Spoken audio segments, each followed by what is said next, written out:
Most people think that the secret to IELTS speaking success is learning how to do a few things really well. But after helping thousands of students get a band 9 in IELTS speaking, I can tell you the opposite is actually true.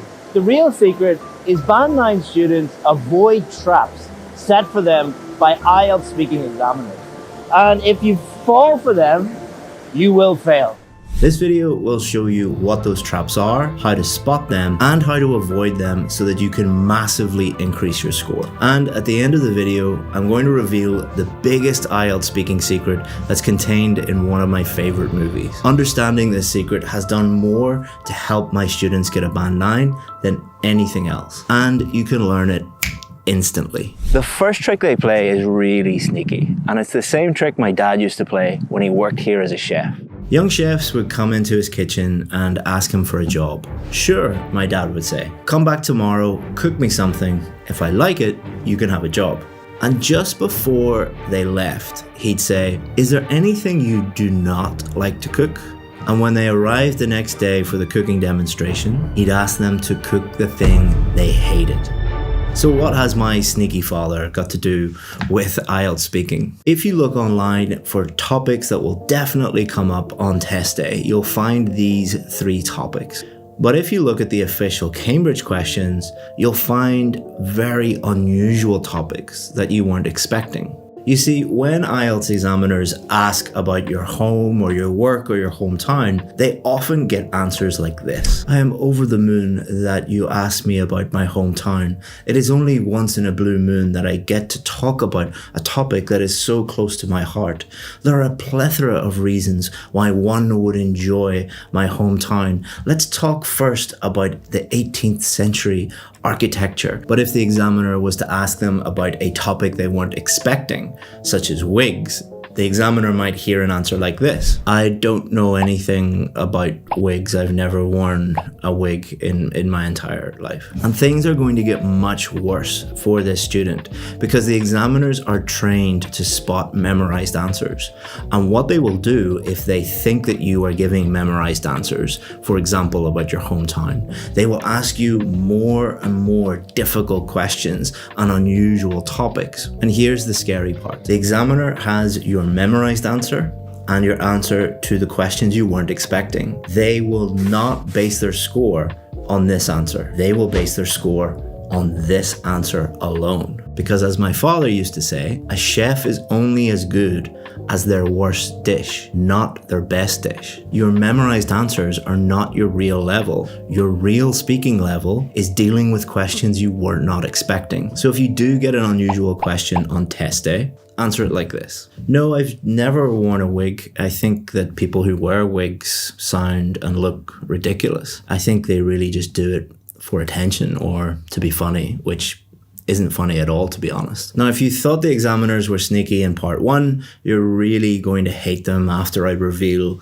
their sneaky trap in part 3 of the test. Now, before I tell you what it is, let me tell you why they do it. Because once you understand the why, you'll be able to spot it immediately and deal with it much more easily. So when I was a kid in primary school, I really struggled academically. I couldn't even write my own name properly. I couldn't understand most of the lessons and I wasn't allowed to sit with the other kids. But despite all this, I was able to eventually graduate from one of the best law schools in the world. You see, when I did a test, I got all the easy questions wrong, but the few really difficult questions at the end of the test that no other students could get correct, I would always get those correct. And this is exactly what the examiners are trained to do in part 3 of the speaking test. If they believe that you are at one of the lower bands, let's say a band 4 or a band 5, they will ask you quite easy questions like these ones. But if they think that you deserve one of the higher bands, a band 7, 8, or even 9,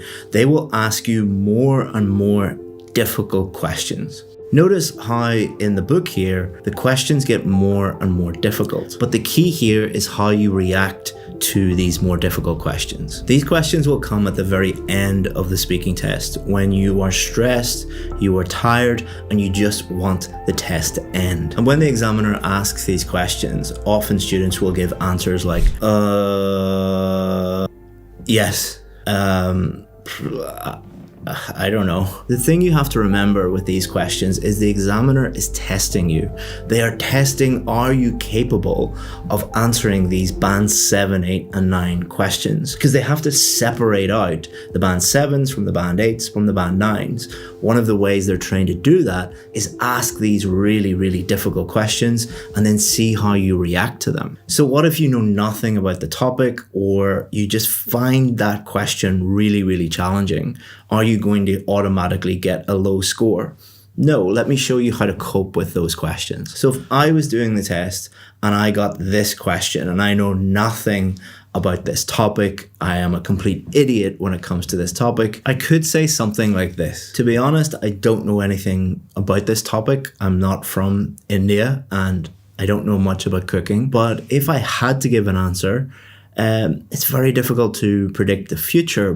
But what I would say is maybe AI will change how the restaurants take orders and how they deliver the food to their customers. But that's just a complete guess. Now, is that the best answer in the world? No, but it is much better than, and by attempting an answer and telling the examiner what I think about that topic, even though I know nothing about it, I have indicated to the examiner that I am good enough to deal with those questions, and they might then steer the conversation to a topic that I'm more comfortable with, and then I can really show them how good I am. Now, the last trap is the sneakiest of them all, and it's got to do with how they test your vocabulary. There are thousands of words in the English language, and the examiners only have between 10 and 15 minutes to test your ability to use English vocabulary. So they came up with a genius way of testing it in around 10 minutes. See, some words we use to talk about this topic, some words this topic, and some words this topic. But if we try to use these words to talk about this topic, it doesn't work. These are called topic-specific words, and we can use them to talk about different topics. Knowing this information is crucial for 2 reasons. First, the examiners are trained to ask you a range of different topics on test day, so that you can't just memorize a list of band 9 words and put them into every answer and cheat the test in that way. Secondly, the examiners are more impressed with a simple, topic-specific word than a more complex word that doesn't really help you answer the question. This is why so many students fail the test when they were expecting to get a really high score, because they memorized lists of band 9 words. And this is why so many of our VIP students get a band 7, 8, and 9, not by memorizing lists of high-level band 9 words, but using the simple topic-specific words they already know. It's actually impossible. Whoa. It's actually possible to avoid 100% of the traps that might come up in the speaking test. Not just the speaking test, but all areas of the IELTS test. Every part of the IELTS test, reading, listening, writing, has traps contained within it. But there is one way that you can spot all of them and avoid all of them and massively increase your score. In the movie Catch Me If You Can, Leonardo DiCaprio plays a criminal that is being chased by FBI man Tom Hanks. Leo's character plays a criminal who pretends to be an airline pilot and a doctor and a lawyer. He also steals money by making fake checks and stealing credit cards. The crucial scene in this movie comes when Tom Hanks asks Leo, how did he fake passing the bar exam? The bar exam is an exam all lawyers have to take before they can become a lawyer. It is one of the most difficult tests in the entire world. And Tom Hanks can't figure out how a criminal, how a con man would be able to fake passing this test. And here's how he did it. I didn't cheat. I studied for 2 weeks and I passed. You see, he didn't need to fake becoming a doctor or a lawyer or an airline pilot. He didn't need to steal money to become rich. He was already talented and smart and intelligent enough to do all of these things without cheating, without stealing.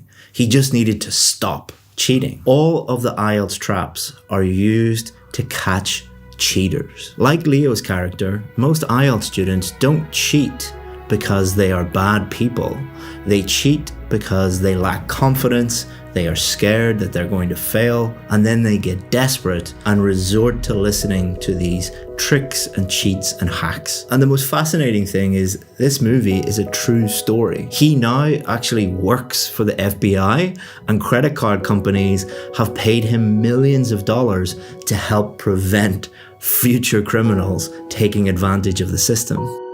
If you believe that you're good enough and you don't cheat, the examiner is going to give you your real score on test day, and you'll be rewarded with a new life in a new country, getting paid way more than you currently are. You are more than capable of doing that.